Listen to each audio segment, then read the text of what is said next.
Bonjour les amis, je ne joue pas à domicile, je me déplace à l'extérieur chez Yous qui me reçoit dans son petit studio. Très content d'être avec toi. T'es comme à la maison. Ah ouais, donc, bah là, écoute... C'est limite toi qui me reçois. C'est ça, j'ai proposé à notre ami Yous de faire une petite tier list, voilà, on est sur la fin de saison, il y a eu des matchs de sélection, tout ça, et je me suis dit qu'avec lui on pourrait parler d'une belle équipe nationale, l'Espagne, et de classer, tout simplement, les milieux espagnols, alors plutôt 21e siècle, parce qu'on était peut-être un peu trop jeunes pour voir des Pep Guardiola, des Luis Enrique, mais tu t'en doutes, il y a de très beaux noms dans la liste. Ce qu'on a vu en tout cas. On va en parler et quand tu me dis Espagne, tu me dis milieu, là tu me parles. Vraiment c'est mon football, c'est notre football. On en a vu un paquet. Même les plus récents, on en a beaucoup vu, donc hâte de classer ça. C'est ça, exactement. Donc j'ai 27 noms, il y a du Barça et du Real. On va classer club et sélection, on fait vraiment l'ensemble de la carrière. Alors, il y a des joueurs qui ont arrêté, il y a des joueurs qui sont encore en cours, donc évidemment, faut qu'on prenne des fois un petit peu du recul. Sinon, comme catégorie, j'ai évidemment le GOAT, donc le mec qu'on mettra tout en haut. Après, il y a légende. Alors légende, ce qu'on fait dans hors-jeu, c'est qu'on met 4-5 noms, donc faut pas, voilà, abuser. Après, si on peut en mettre plus, c'est pas non plus grave. J'ai très bien, bien, bof, sous-côté et sur-côté. Voilà. Ah, c'est bien. J'aime bien parce que on est dans le dilemme. Par exemple, si un mec que tu trouves pas très bon, mais pas forcément surcoté, tu te dis, c'est bien qu'il y ait des catégories où la nuance des fois entre l'une et l'autre est pas forcément évidente. J'aime bien. À l'attaque. C'est ça, exactement. On va faire la même règle que sur jeu. Si jamais l'un de nous dit une dinguerie qui veut changer un joueur, un joker, bon, normalement, nous, comme tu dis, on parle à peu près même football. Normalement, je pense qu'on sera d'accord la plupart. Je pense que ça devrait plutôt être OK niveau joueur. On y go ? Allez, bah écoute, tu vas classer le premier, et c'est David Albelda. Passé par Valence. Oui. Belle carrière, qui a fait quand même 51 sélections avec l'Espagne, qui est plutôt un joueur de club Valence où il est resté très longtemps. Moi, j'avoue que j'aimais bien ce gars-là. J'aimais bien David Albelda, même si effectivement c'est les premiers souvenirs, c'est la jeunesse, mais il fait partie quand même d'une belle équipe de Valence. Il me semble qu'il est dans l'équipe de Valence qui... Voilà. Est-ce que j'ai douloureux. J'ai l'impression que t'as tout de suite compris de quel moment je parlais. Moi, je mettrais dans bon David Albelda. Voilà, je pense que quand on parle de milieu espagnol, il y a mieux. Il y a peut-être plus surcoté. Lui, il a fait sa carrière à Valence. Je pense qu'il a absolument pas été surcoté. Moi, je dirais bon milieu. Ouais, ça me va. Parce que comme tu dis, je pense que on pourrait le mettre dans très bien parce que c'est vrai que sa carrière à Valence, elle est honorable. Mais si on commence à peut-être lui mettre en très bien par rapport à d'autres, on les met où? Voilà, c'est ça, exactement. C'est ce que je me dis. Bah, justement, le suivant, je pense que je vais le mettre dans très bien parce que c'est Thiago Alcantara. Thiago Alcantara, belle carrière en club. Oui. Peut-être un peu moins en sélection, même s'il a quand même eu 46 sélections avec l'Espagne. Mais évidemment, moi, ce que je retiens, c'est un joueur qui a été un formidable manieur de ballon et qui a eu sa meilleure version dans le Bayern de Flick, équipe qui gagne avec des champions. Pour moi, si tu me dis Bayern 2020, le joueur le plus marquant, même si Lewandowski fait une campagne où il est meilleur buteur, pour moi c'est lui. Je suis d'accord. C'est le Final Four à Lisbonne, c'est tout ça où il fait. La finale où c'est juste un maestro, enfin... Ouais. En plus, il a à peu près occupé un peu toutes les positions du milieu souvent. Tu vois, je pense que ça peut être une manière de les différencier parmi tous ces milieux. C'est quand t'en as un que t'as vu jouer plus haut, t'as vu jouer en relayeur, t'as vu jouer devant la défenseur, ça. Lui, il a à peu près tout fait et ça te place quand même le potentiel qu'il avait. Par contre, Thiago, moi j'ai quand même que des regrets parce que moi c'était un de mes joueurs préférés, si ce n'est mon joueur préféré des dernières années. Et comme tu dis, il a une cinquantaine de sélections. Il aurait dû en avoir 2 fois plus. Mais il arrive dans l'Espagne qui commence à décliner. Il arrive malheureusement dans le trou générationnel. En club, pour moi, il y a rien à dire. Pareil, peut-être qu'il y a eu des saisons qui ont été un peu hachées, qui méritaient, voilà. Il avait, en tout cas, dans les pieds, il avait de quoi être légende. Malheureusement. C'est vrai. Non, mais je suis d'accord. Si on parle juste de potentiel, je pense qu'il était une légende. Après, ce qui est bien, j'ai l'impression qu'on le met déjà dans très bien. Ouais, pas sous-côté, pas sur-côté. On est d'accord. Il y en a qui auraient été tentés de mettre sur-côté. Non, mais je sais que c'est un joueur qui fait énormément débat. Non, il fait ouais. Mais tu sais, il y a ce genre de joueurs qui rendent les gens jaloux. Tu sais, ils se regardent jouer parce qu'il a le malheur d'être beau à voir jouer. Mais c'est pas sa faute, les gars. Des fois. Hein. Bon ça, on est plutôt d'accord. Désolé, t'as encore un Valencien pour continuer. C'est prévu, c'est pas. Je sens venir, j'essaie. Après, il y aura pas Curo Torres, Mista, Pablo Aimar. T'en fais pas, on va rester. Mendieta. C'est peut-être Mendieta, là? Non, c'est dans l'ordre, Albelda. Barara. Al-Baddan, Ruben Baraja. Mendieta, je l'ai pas mis dans la liste. Si tu veux le classer, on peut le mettre. Mais comme Mendieta, c'était plutôt un peu comme Guardiola. C'est ça, c'est un peu plus vieux. Voilà. C'est ça, non. Baraja, il a quand même continué jusqu'en 2011, je crois, avec Valence. Oui, non, Mendieta, c'est vraiment la génération juste avant. Donc ouais, c'est la génération Euro 2000, hein. Mendieta, c'était la fin déjà. Enfin, il faisait partie des cadres là-bas. Baraja, pour moi, c'est un peu dans le même esprit qu'Abelda. Tu me diras, ouais, c'est la facilité, c'est l'FC Valence. Mais, c'est surtout une légende du FC Valence. Il a été dans la direction après. Il a été coach. Il a été coach également. Donc, enfin, c'est quelqu'un qui fait partie de ce club et qui s'est inscrit dans la durée de ce club. Donc, généralement, avec ce genre de joueur, t'as du mal à être quand même trop négatif avec ce genre de joueur. Pour moi, Baraja, quand tu penses à Valence, tu penses milieu Valence, tu penses à Belda, tu penses Baraja. Moi, je dirais bon joueur également. Ouais, bon milieu. Bon joueur, je suis d'accord. Bon, là, je pense que j'ai quand même du très très lourd puisque j'ai Sergio Busquets. Ah, alors là.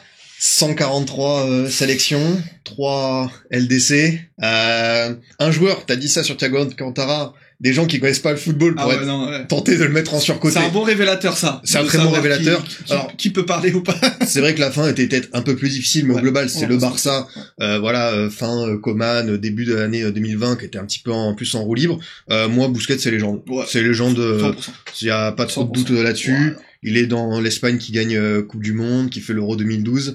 C'est un joueur que qui a été tellement important au Barça au milieu de terrain, la connexion avec Xavi Iniesta, l'intelligence. Encore une fois, c'était pas le plus rapide, mais niveau QI adaptation, c'est un mec qui était vraiment dans son registre unique. Donc quand il a été au plus haut niveau, c'est-à-dire qu'il a quand même fait 10-12 ans. Waouh, juste gros patron. Non, clairement, il a révolutionné le football à sa manière. Des milieux à la Busquets, ça a été une marque de fabrique. Je veux un milieu qui joue comme Busquets, mais ça n'existe pas, un deuxième Busquets. On a souvent parfois cru que certains allaient s'en rapprocher, mais non. C'est ça. Il a été unique en son genre. Ça a été dur à la fin, mais il a marqué le foot. Et c'est un bon marqueur. Franchement, moi j'aime bien l'utiliser en test d'entrée. Tu vois, on peut discuter, non. Là on peut pas. On pourra pas. T'ouvres la porte ou pas, quoi. Genre non, on préfère. Le suivant, c'est bien aussi parce que c'est un joueur qui a eu plusieurs carrières et aussi peut-être des petits regrets. Santi Cazorla. Santi. Tu le classes comment, toi? Moi, Santi, vraiment, c'est le joueur à qui je pense quand je pense à cette catégorie. Sous-côté. Moi, c'est un bon joueur, très bon joueur. Enfin, pour moi, il se balade entre bon et très bon, voire plus très bon. Moi, je mettrais en très bon si j'avais. Voilà, c'est ça. Mais moi, je l'ai toujours trouvé étrangement sous-côté. Ouais. C'est dû au fait que il a partagé sa génération avec des monstres absolus. Donc ça aide. Mais moi, vraiment, je pense que tu vois ce genre de milieu dans une période actuelle, genre un Real.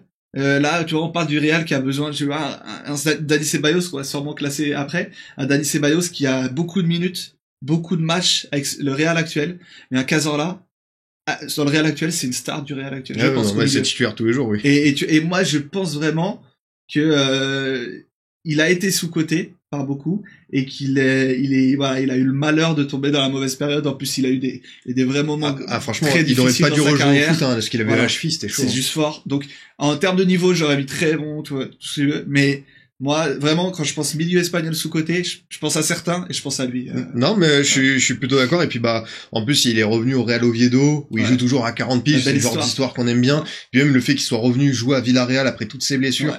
Ouais. Il a été dans le Malaga de Pellegrini, il a été à Arsenal. Belles équipes. Franchement, il a été à chaque fois dans de très très belles équipes, ouais. Ça, c'est clair. Du coup, tu l'as dit, le joueur suivant pour moi, c'est Dani Ceballos, qui est encore en cours. Dani Ceballos, c'est, un remplaçant du Real qui a su profiter de beaucoup d'absences sur le terrain pour s'imposer et justement être un vrai bon joueur. Et au global, je trouve que c'est un bon manieur de ballon. Je vais le mettre dans bien. Ouais. J'ai pas envie de le mettre en très bon parce que il a pas le truc en plus pour y aller. Je pense que s'il avait été peut-être il s'était fait un peu plus de mal, peut-être même son passage à Arsenal, tout ça. Mais ce qu'il fait quand même au Real, dans un Real certes où il y a un milieu de terrain, on a peu vu Kroos, Modric est sur la fin, tout ça, il a quand même su se rendre indispensable. Donc ça a été une de ses réussites. Mais moi je le mets dans bien, ouais. Franchement, ouais. Et typiquement, là il est au Real, il est remplaçant, en tout cas il s'est pas imposé en tant que titu, il va peut-être pas rester la saison prochaine ou dans la rotation, mais typiquement c'est un mec dans un club d'un rang peut-être un peu inférieur, que ce soit au niveau européen ou espagnol, il est titulaire et c'est un leader de l'équipe facilement, et quand on parle de lui on dira ouais il est sous-coté, peut-être, tu vois, dans un autre monde c'est peut-être ce genre de joueur, ouais. Ouais, tout à fait. Bon, le suivant, là t'es gâté, hein, parce que là t'as Cesc Fabregas. Fabregas, Arsenal, Barça, Chelsea. Un joueur qui a joué dans plusieurs registres, plusieurs postes, qui a eu une sacrée carrière, beaucoup de titres. Ouais, franchement, c'est 110 sélections, 15 buts. Ouais. Voilà. Non, bah, il n'y a même pas besoin de beaucoup de mots. Je me pose la question, je me demande s'il n'y en a pas certains qu'il mettrait. Je pense que c'est le GOAT de beaucoup. Vraiment. Ouais. Moi, pour moi, c'est une légende. Et voilà, il n'y a pas forcément besoin de débattre plus. C'est une légende. Légende du Barça, légende d'Arsenal. Ce retour à Barcelone, lui qui était parti très jeune, comme un symbole. Ses matchs en faux neuf, mais ses matchs au milieu aussi. À Chelsea également, il fait partie de la belle histoire de Chelsea. À Monaco, quand il vient à Monaco. C'est vrai, Monaco, ouais. Enfin, c'est vraiment, c'est le genre de joueur qui est le football. Voilà. Il a été dans la génération, il a fait un peu la passerelle entre la génération des Xavi, des Iniesta qui ont tout gagné. Il a participé à ces moments où lui aussi il a tout gagné, mais il était lui au début en tout cas plus au début qu'eux. Il a fait un peu cette passerelle, il a pas eu le succès qu'il aurait dû avoir après en sélection. Mais pour moi, ça reste une légende. Non, mais en fait, je me demandais si je classais entre très bien et légende, mais je trouve que t'as plutôt eu un bon raisonnement. C'est peut-être un joueur espagnol qui m'a moins touché que d'autres à leur époque, mais en revoyant certaines choses, tu vois, c'est peut-être, bah voilà, justement, les premiers matchs avec Arsenal, enfin, il a 16-17 ans, il fait des choses en Ligue des Champions pour un joueur. C'est vrai qu'on parle beaucoup de ce qu'a fait Yamal, mais lui, à son âge aussi, au milieu de terrain en plus, dans une époque où il y avait beaucoup de tontons, faut pas oublier ce qu'il a fait avec Arsenal, quoi. Ses débuts Arsenal, c'était sensationnel. Ouais. Cette équipe d'Arsenal, qu'est-ce qui jouait bien. Ouais. C'était, à l'époque, parce que, si je me trompe pas, c'est 2006, ses débuts. Ouais, c'est ça, même 2004, je me demande 2004, c'est 2004, c'est beaucoup 2004, plus tôt. il joue assez tôt. Et c'est une période où, tout le monde est unanime pour se dire qui est le plus beau jeu en Europe. Tout le monde part d'Arsenal à l'époque. C'est vrai que c'était la référence footballistique. Donc, Fabregas, légende, moi ça me va, et je pense que le joueur suivant va y avoir droit, puisqu'on parle d'un joueur qui a joué dans l'équipe au maillot que tu portes. Ah, alors lui, David Silva. Ouais. David Silva qui pourrait être aussi le GOAT de certains. Je sais que par exemple on embrasse Flo Tognuti qui est pour lui son joueur référence absolue. C'est mon joueur préféré aussi. C'est ton joueur préféré? Bah en vrai je comprends. Le mec il va dire mais attends c'était pas Thiago. Il y a 5-6 joueurs de la liste, ça va être je vais dire ça pour tout le monde. Merde. Mais David Silva c'est vrai que c'est le joueur le plus Barça compatible qui n'a pas joué au Barça. Mais c'est un David Silva qui a été monstrueux à Valence, qui a été très très bon en sélection aussi, notamment l'Euro 2012, et qui évidemment à City a fait pareil de ce City-là, qui a commencé à gagner avant que Guardiola arrive, puis quand Guardiola est arrivé, il a aussi gagné. Alors oui, il y a peut-être la LDC. Il était pas là. Mais voilà, il y a quand même eu d'autres choses où évidemment il y a des joueurs qui ont peut-être des trophées en plus en moins, mais lui c'est au-delà de ce qu'on vient de parler, palmarès stats, c'est aussi la qualité du joueur. C'était un vrai magicien, un vrai beau joueur. Même moi je me souviens, j'ai vu un de ses matchs à Real Sociedad Atlético. Il devait avoir 37-38 ans. Et ça le pied il était tout il avait pas 37 ans le pied. Ouais voilà, le pied c'est comme s'il commençait, c'est dingue, c'est magique. Donc David Silva, c'est un joueur que je porte comme toi très très haut dans mon cœur. J'avais peur. Ouais, non, David Silva, j'aime beaucoup et c'est le genre de joueur, je me dis est-ce que dans 10-15 ans, les gens l'auront pas oublié parce que nous on sera là, on dira et tout, mais est-ce que comme c'est pas Xavi, Iniesta, Busquets, comme c'est pas Barça Real, peut-être que on le mettra de côté, alors pourtant je trouve qu'il a une carrière fabuleuse et surtout la qualité était dingue. Ouais, je suis 100% d'accord. C'est vraiment je sens que ça va être drôle. Parce qu'on est dans ce débat, forcément, des fois ancien et tout. Alors peut-être que si tu veux, c'est peut-être trop ancien, mais Guti. Ah non, je me rappelle. Guti, tu te rappelles. Pas trop ancien. Comment on classe Guti? Parce que c'est quand même un mec. Alors Guti, footballistiquement parlant, un super joueur, magnifique, vraiment un joueur élégant. Lui, vraiment, le joueur élégant. Ouais. Le joueur élégant. Dans la réalité, c'est un mec qui en sélection joue quasiment pas. 14 sélections. Quasiment pas en sélection. C'est un mec qui au Real, quand il y avait un mec à sacrifier, souvent c'était lui. Il s'est jamais vraiment imposé au Real. Il faisait partie du visage Real parce que, je veux pas dire de conneries, formé au club, il me semble si je me trompe pas. Des fois, tu sais, t'as des petits doutes avec les Espagnols. Ils sont arrivés à 20 ans, tu les vois sortir avec le Real, tu te dis ils ont été formés. Je pense qu'ils sont de la Cantera et tout. Mais voilà, un enfant du cru. Il était là lors ce grand Real qui, au final, est pas le grand Real qui gagne dans tout. les accomplissements. Il gagne des champions et à peu près tout. Non, mais c'est vrai. Guti, je sais pas si aujourd'hui les gens l'estiment à sa juste valeur. J'ai quand même l'impression, c'est moi, des fois, quand on entend parler de lui, qu'on le voit plus beau qu'il ne l'était réellement. Et ça me fait mal parce que c'est le premier truc négatif, mais moi j'ai envie de mettre Guti en surcoté. Non, mais tu peux. À mes yeux, Guti. Je suis pas sûr que je partirai à la guerre pour Guti. Après, c'est vrai que pour lui, il a cette talonnade pour Benzema, qui est le truc qu'on ressort tout le temps. C'est ça. Non, mais Guti, et même après, surcoté, oui, ça peut se débattre parce que souvent, des fois, il y a l'argument Guti, il est sorti par des gens qui l'ont pas forcément connu, j'ai l'impression. Et nous, on s'attache pas forcément au niveau de performance constant, ultra, etc. Donc je pense qu'on est conscient du niveau qu'avait Guti, et ça nous a pas empêché d'apprécier Guti. Oui. Donc on n'a pas forcément envie de dire qu'il était surcoté. J'ai quand même l'impression qu'il y a certaines personnes qui ont tendance à surcoter. Donc c'est peut-être méchant, mais bon, je le mets en surcoté. Non, mais écoute, ça peut se comprendre. C'est voilà, par rapport à revalorisation d'époque. Tu l'aurais mis où, toi? Non, bon. Ouais, j'aurais peut-être mis bien. Et en vrai, surcoté, c'est le joueur. Je me suis dit peut-être qu'il faut qu'il y ait un petit débat dessus sur finalement, est-ce que on n'a pas plus en plus Beaumaille au Real, lui aussi c'était un beau gosse, ouais, donc forcément c'est facile. Hein. C'est facile la vie pour lui quoi. Le suivant, c'est Ander Herrera pour moi. Ander Herrera, je pense c'est forcément à Athletic Bilbao version Bielsa, très très bon.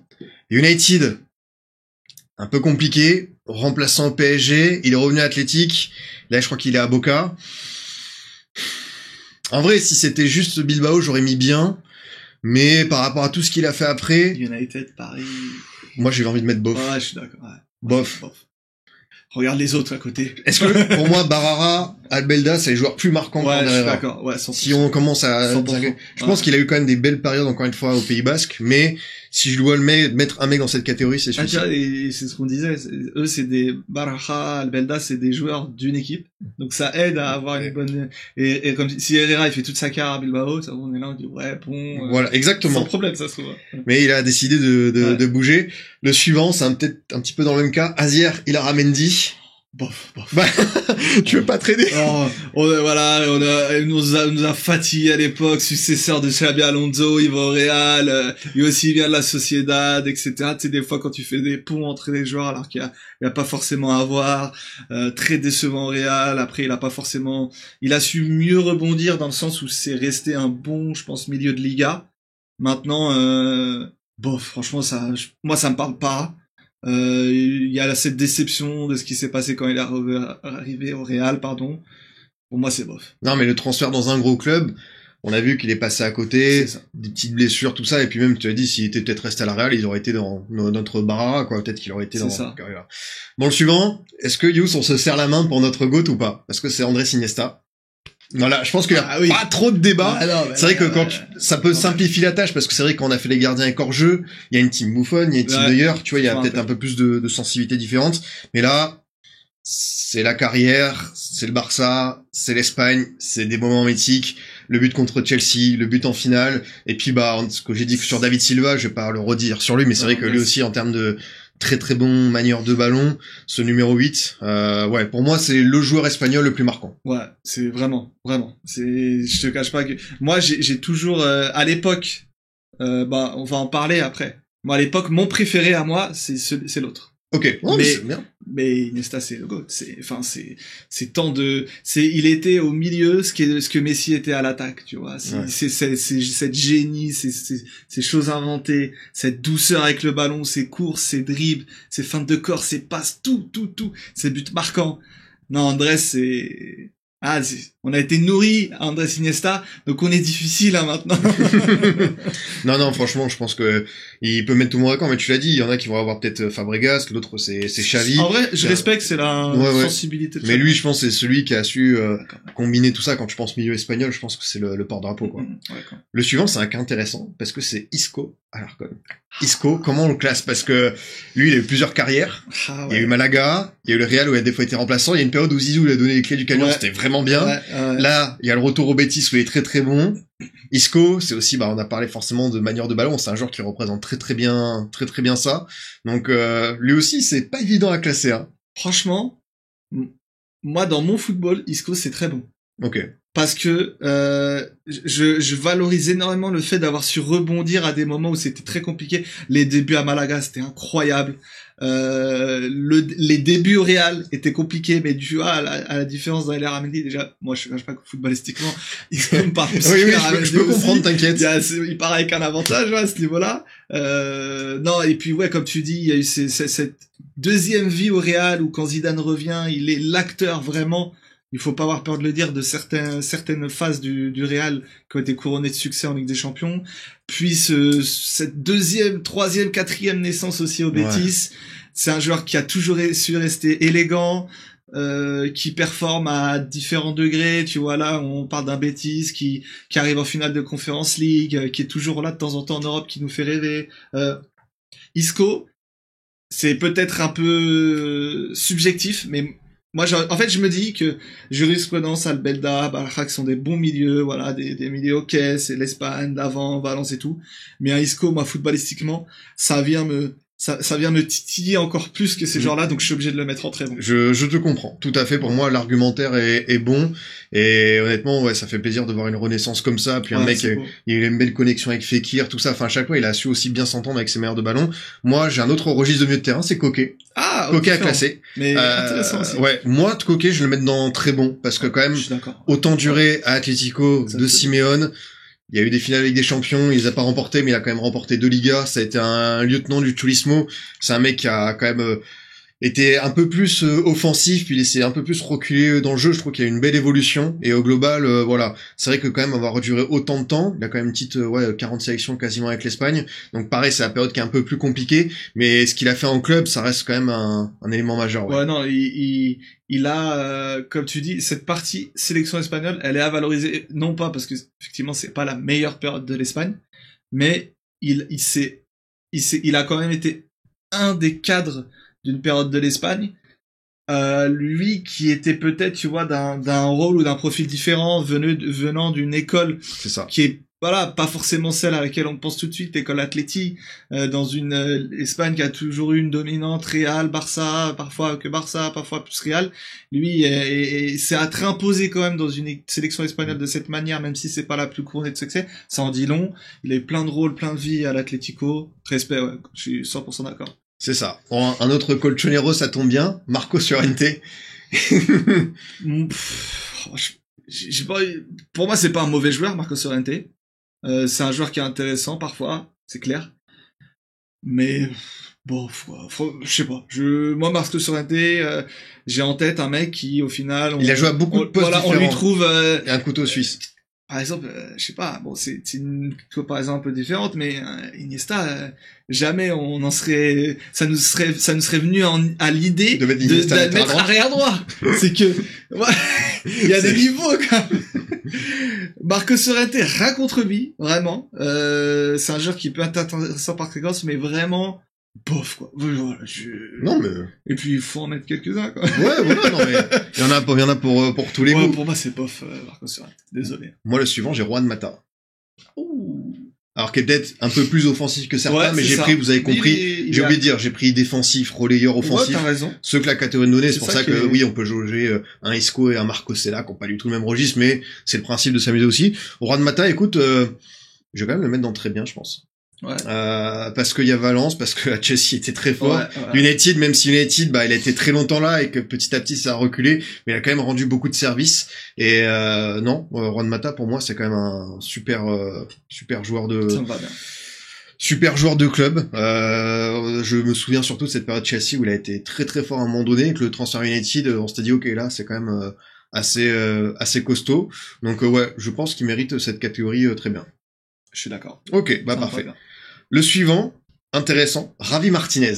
J'ai vérifié, il a joué beaucoup de matchs en numéro 6, parce que Javi Martinez, t'as aussi le côté défenseur central. Mais il a quand même joué énormément de matchs à Bilbao et au Bayern, c'est ça. Au milieu. C'est ouais, il y a eu cette phase défenseur central souvent avec Pep, hein, on s'en rappelle. Je suis en train de réfléchir parce que je me demande qui peut être là encore comme milieu. Ouais, bof quand même. Parce que même je suis en train de réfléchir, en Espagne, il a pas forcément été très important. 18 sélections. Espagnol. En club, il a jamais, non plus détonné. Ouais. Après, voilà, c'est un rôle un peu ingrat où on n'est pas forcément mis en avant. Toi, tu le mettrais en bof, du coup? Je sais pas. Moi, je le mettrais en bien. Ça s'entend, en vrai, de bien. En vrai, bien, ça s'entend. Parce qu'en fait, ça reste un... il a un poste de sentinelle qui est pas, ingrat, qui est pas courant en Espagne. C'est ça. Et je trouve qu'en vrai, que c'est plutôt bien débrouillé. Il a quand même, je peux comprendre. une vraie longévité avec le Bayern. Je peux comprendre. C'est quoi? Je suis. Et je vais le mettre en bien parce que c'est des vrais arguments. Ok. Bah, écoute, j'ai su être convaincant, ça fait plaisir. C'est bien, j'ai pas utilisé mon joker, pareil. Robert Martinez, je partirai pas à la guerre pour toi, mais on t'aime bien. c'est ça. Le suivant, c'est aussi un cas, un petit peu à part. C'est un joueur qui, je pense, a déçu beaucoup de personnes, c'est Saul Niguez.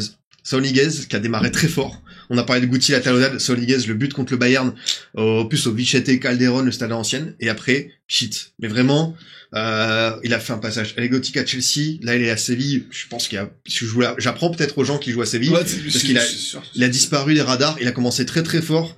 Et je vais pas dire surcoté parce que, voilà, mais je vais dire bof par rapport à ce qu'il nous a finalement transmis parce que, encore une fois, il a su être hyper impactant au départ. On s'est peut-être tous dit que ça allait être lui le futur de l'Espagne pour finalement terminer comme ça, quoi. T'as eu très bien, t'as eu totalement raison de me faire changer d'avis sur Javi Martinez parce que potentiellement c'est sur ce genre de joueur pour moi que le bof il s'applique. Ouais. On s'attendait et on n'a rien eu, tu vois, et d'avoir cette déception, je pense que ça correspond bien à cette catégorie bof. Et ouais, je suis à fond. Bon, bah, tant mieux. Sur Saoul, totalement. Le suivant, mon cher Yous, c'est un certain Dani Olmo, qui n'a peut-être pas encore eu tout le temps de faire sa carrière. C'est ça.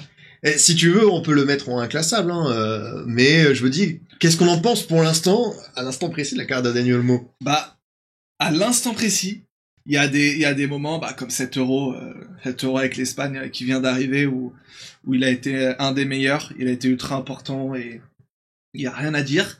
Mais Dani Olmo, c'est aussi un mec qui ne fait pas de saison complète, n'arrive pas à faire des saisons complètes. Là, au Barça, ça a bien débuté, c'est vite rentré dans le rang, à tel point où on se dit, nous on a beaucoup vu le Barça ces derniers temps, les suiveurs du Barça se disent, en fait, Fermin, quand il rentre, c'est peut-être mieux que Dani Olmo. Voilà, le petit Fermin. Olmo, voilà, Tu restes sur ta fin. Je suis pour le moment déçu. Maintenant, il a le temps de... Ouais, c'est ça. Voilà, il a pas non plus 30 ans, il peut encore écrire son histoire, donc c'est dur. Tu peux pas être... Quoi qu'il en soit, peu importe la catégorie que tu choisis là, tu peux pas être définitif. Mais ça reste un bon joueur. Il y a eu ce moment quand même cet été où c'était une belle parenthèse. J'ai quand même envie de le mettre en bon joueur. Bien, ouais, bon joueur. En vrai, ça me correspond, ouais. Tu dis, il y a encore 7-8 ans devant lui pour qu'il trouve peut-être le truc. Attention, parce que... Oui, non, mais c'est bien. si tu continues comme sur ces 3 derniers mois, tu vas pas rester dans la catégorie, bien malheureusement. C'est quoi, c'est un 13/20 avec le prof de maths qui lui demande de faire plus. C'est ça, voilà. T'es pas loin du 14, mais t'es pas loin du 12-11, hein. T'y es pas encore. Le suivant, c'est un cas aussi qui me plaît pas mal, c'est Dani Parejo. Dani Parejo. Moi, c'est un joueur, et je citais notamment Benjamin Da Silva. Quand il était venu sur hors-jeu, il l'avait mis dans son équipe type Liga, au milieu, tu sais, des Benzema, Messi, tout ça. Et les gens, quand ils avaient vu Dani Parejo au milieu de Xavi Iniesta, ils avaient dit, oh, qu'est-ce qu'il fait et tout. En fait, c'est juste le commentateur Liga qui voit le foot depuis 10 ans. Et qui voit tous les matchs. Et je veux pas juste faire le mec en mode je suis Benjamin Da Silva, mais c'est vrai que Dani Parejo, pour moi, il est dans l'équipe de Valence qui prend la Coupe du Roi l'année du centenaire. Il est dans un bon Villarreal où je crois qu'il prend l'Europa League. Donc Dani Parejo, je pense que c'est le genre de joueur qui mérite une mention sous-côté. Parce que on a peut-être eu tendance à pas le mettre, parce que voilà, c'est pas le mec qui va faire les plus beaux gestes, mais dans son registre hyper efficace. Vraiment, moi j'ai envie de... Un petit peu de... incroyable. Ouais. Une vision de jeu magnifique. Et il a été tellement... Il est dans... sur les 10 dernières années... parmi les milieux qu'on cite en premier si on te demande de citer des milieux hors Barça, hors Real. Et le fait que ça soit pas évident pour certains, que ça soit pas automatique, c'est la définition de sous-côté, complètement. Non, mais je pense que Dani Parejo, ça méritait une bonne mention pour le défendre. Tu pensais vraiment que le chat d'hors-jeu allait dire Dani Parejo, Dani Parejo. On les salue. On vous embrasse. Non, t'inquiète. Ça fait, c'est bien. Je sais que toi t'aimes bien les taquiner. Non, oui, c'est la famille. C'est ça, exactement. C'est la famille. Le suivant, je te fais un beau cadeau. Alors pareil, c'est comme Olmo, il a pas terminé sa carrière, mais lui, on va peut-être être un peu plus élogieux, c'est Pedri. Attends. Alors là. Mais Pedri. Franchement, je suis à 2 doigts Je pourrais le mettre en légende? En fait, je me dis que si ça s'arrête maintenant, bah c'est peut-être un peu tôt. Je veux bien. Oui, je reconnais. Mais bon, il est encore au début, il est encore. Et puis là, il est compagnon de cordée du futur plus grand. Hein, on va pas se mentir. Voilà, on est entre nous. Hein, on se dit comprend. des choses. Donc, ils vont s'accompagner mutuellement et ils vont faire des choses incroyables ensemble. Et dans 3-4 ans, on validera définitivement le spot légende. Mais pour moi, il est déjà d'entrée bon. Oui, donc ça, je suis d'accord. Voilà, ça tous les jours. Et il a ce côté qui est incroyable avec ce joueur, c'est qu'il y a des séquences. Et dernièrement, j'ai échangé avec Elton Mokolo sur Twitter et il m'a envoyé des séquences de Pedri. Je lui dis putain, là c'est Xavi. Ah non, c'est Iniesta. Le mec, c'est les deux en même temps. Ouais, il a su combiner les deux. Ouais. C'est trop. Voilà. Que dire de plus? T'as tout dit en disant ça. Non, bah honnêtement, en plus, c'est un mec qui a commencé jeune. Ce qui est bien, ce qui me rassure, c'est que physiquement, là, cette saison, il s'est bien retapé. Ouais, et ça, je pense, c'est gros mérite au staff de Flick. Et ouais, comme tu l'as dit, il est quand même dans des équipes du Barça, même c'est celle de Xavi qui prend le titre, qui était plus voilà solide que spectaculaire. Il fait quand même des saisons, il marque des buts hyper importants. Là cette année, il est revenu à un très très bon niveau. Je pense qu'il aura un bon classement au Ballon d'Or. Ouais, et bah, il a que 22 ans en fait. Hein. C'est ça. On le voit depuis longtemps, mais il a que 22 ans, ça reste hyper jeune. Oui, c'est beaucoup plus vieux que son coéquipier qui en a pas encore 18, mais il a que 22 ans. Voilà. Bon, le suivant, c'est Sergio Roberto. Évidemment, toi, j'imagine que le 8 mars 2017, c'était au même niveau que Drogba et David Silva, mais 7 ans, 8 ans après, bon, quand on fait le bilan... Merci, franchement, merci Sergi. C'est vrai que dans cette liste, il y a quand même des joueurs qui ont eu des moments très iconiques et finalement, bon, quand tu revois Soliguez, Guti, Sergio Roberto, non, en vrai, qu'il soit resté autant de temps au Barça, il a profité, je pense, du label joueur formé là-bas, voilà, ce but et tout, mais il aurait dû partir au bout de 2-3 ans. Enfin, c'était vraiment service rendu rotation. C'est ça. Et là, je crois qu'il est à Com. Pareil, hein. Je pense que je vous l'apprends peut-être. Mais moi, c'est bof. Hein. Ouais. Enfin, honnêtement, c'est ok. Il a eu ce moment, et ça restera pour lui. C'est comme de son Ligue, c'est un moment de légende. L'UEFA, la Ligue des Champions, ils ressortiront ce but sur Twitter dans 10-15 ans, en fait pas. Mais si on juge la carrière, quand même, c'est vraiment bof, quoi. C'est super mitigé. Franchement, je suis 100% d'accord. Merci vraiment. Merci pour ce but. Ah, on rigole. Mais oui. on peut être taquin chambreur. Le suivant, pareil, c'est un joueur actuel, c'est Rodri. Et c'est le seul ballon d'or de cette tier list. Mais voilà, c'est Rodri. Évidemment qu'il y a des questions sur ce ballon d'or. Au-delà des questions, moi je pense qu'il s'explique surtout, bon après on n'est pas là pour parler de ballon d'or, mais il s'explique surtout parce que en face t'as une Armada Madrid qui a eu le malheur d'avoir 3 candidats, donc forcément ça se partage. Maintenant il a pas démérité. Moi je l'aurais pas donné à titre perso. Maintenant il l'a. Ça reste un joueur qui est juste incroyable. La pièce maîtresse de City, du City actuel, et les difficultés qu'a eu City à le remplacer, sa période sans lui. Point de départ, c'est lui. C'est un joueur qui est incroyablement important quand l'équipe n'a pas le ballon, incroyablement important quand l'équipe l'a également. Il a un rôle extrêmement sous-coté dans la création. Il n'est pas forcément à la dernière passe, donc on le voit pas sur la photo, mais il est à l'avant-dernière. Chose très importante, Je crois que dans un monde, j'avais une stat à l'heure où il se blessait et je lisais pas mal à ce sujet. J'avais une stat qui disait qu'en gros, dans un monde où l'avant-dernière passe c'est être décisif, il est dans le top 3 des joueurs les plus décisifs de Cité.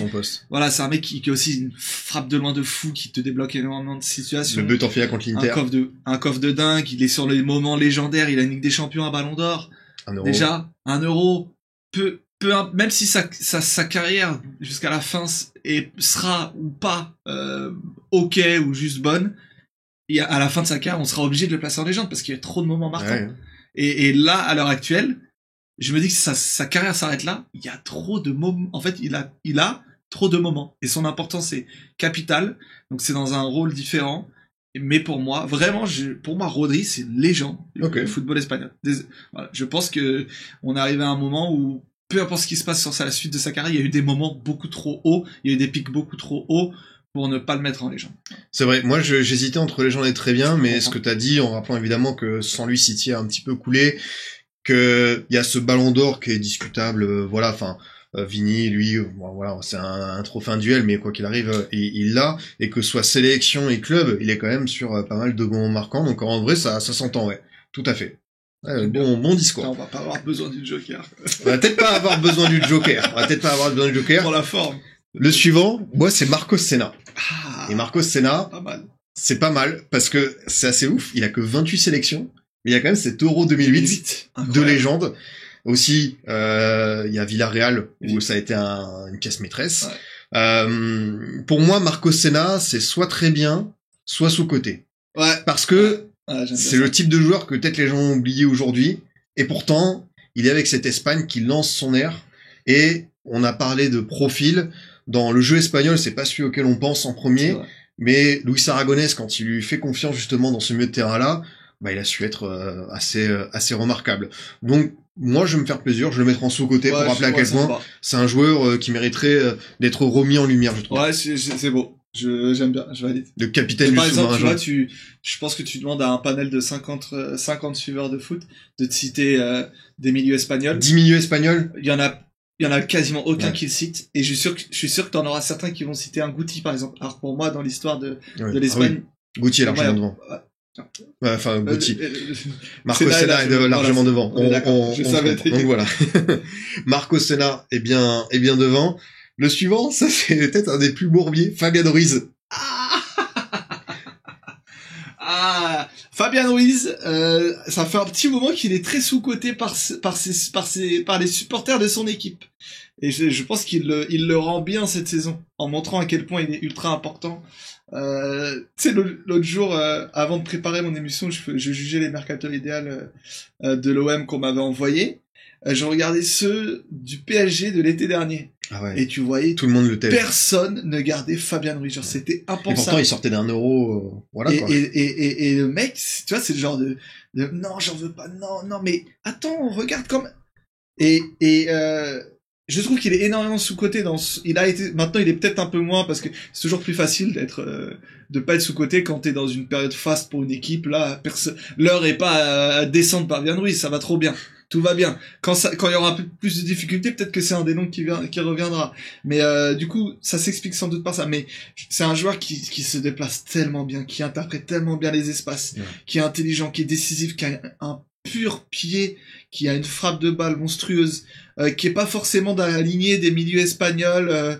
Je vois l'appel, je te sers parfaitement. J'ai un pied qui me permet de donner des galettes incroyables que t'avais pas vues, mais je me projette, je cours, je fais des efforts, et je trouve que à cause de ce profil pas forcément espagnol, il a été sous-coté. Maintenant, à quel point son plafond est haut, c'est un autre débat. Je pense que actuellement il y a moins de sous-cote parce que les gens ont quand même un peu compris. Donc j'ai envie de le mettre dans bon. Parce qu'il y a quand même eu des moments où, voilà, il est à Naples, ça se dit, ouais, ok, quand Paris va le chercher, ouais, je sais pas, ouais, c'est un espoir, mais est-ce que, on verra, en fait, il y avait des trucs en question. Est-ce que tu peux mettre Fabian Ruiz au même niveau que Thiago Alcantara? Clairement, non. Voilà. Donc, voilà. Moi, je le mettrais dans bien. Non, mais très clairement, avant l'Euro, pour moi, c'était bof ou à surcoté. Tu vois, ça m'étonne pas. Et voilà, l'Euro, s'il avait terminé meilleur joueur de l'Euro, c'est Rodri qui a pris le titre. J'aurais pas été surpris parce qu'il a vraiment fait un Euro, waouh.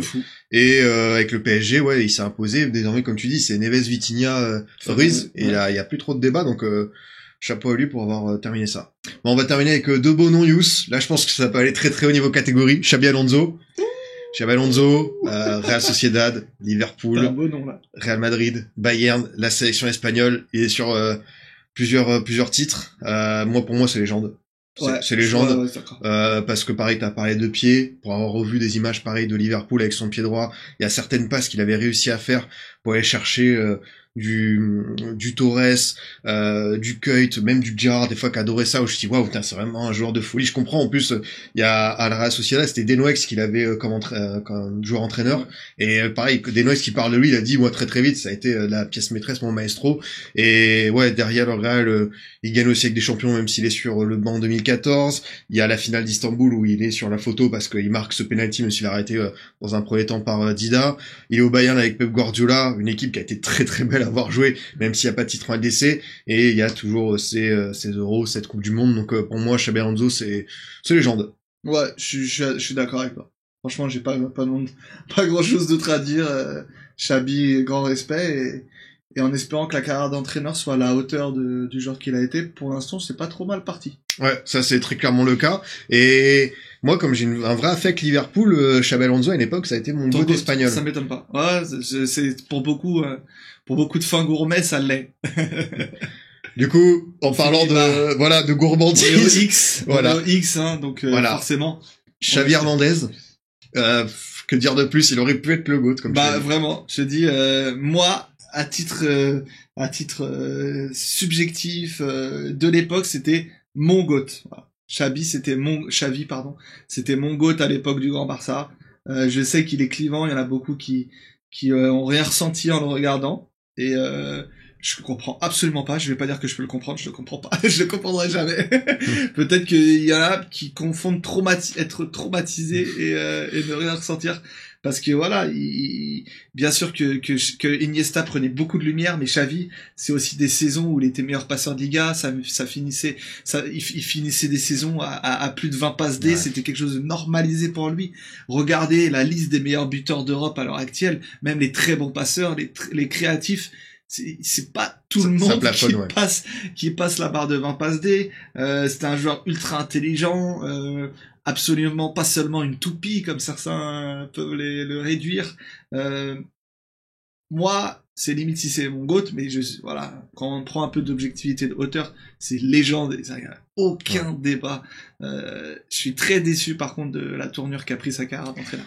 Ah, on se disait tous, ah oui, Xavi, quand il est entraîneur, Xavi. On est déçus, malheureusement. Il a pris sa Liga, mais la tournure, ouais, c'est vrai que malheureusement, ça a été... Ça a commencé au Qatar, ça n'avait pas forcément... Ouais, peut-être. Bah écoute, Yous, on arrive au bout de cette tier list. Merci de m'avoir accompagné. On rappelle du coup Iniesta, notre GOAT. On a notamment en légende David Silva, Xabi Alonso, Rodri, Xavi. Donc bien beau, nous. On a du très très beau monde. Désolé aux fans peut-être de Guti, on les embrasse. Fallait que j'en ai gratiné. Non mais très très clairement c'était le cas. Bah n'hésitez pas à nous dire en commentaire si ça va plus. Vraiment en tout cas moi c'était une première, j'ai adoré faire ça avec toi, c'était fluide, puis voilà, comme on parle le même football, forcément on se comprend. Là on n'a pas utilisé le Joker. Ouais, franchement moi je me suis dit vraiment, tu m'as parlé dans ma tête, je me suis dit ça m'étonnerait qu'on l'utilise. Parce que il y a pas eu de dinguerie. Il y a quand même un certain niveau là dans la pièce.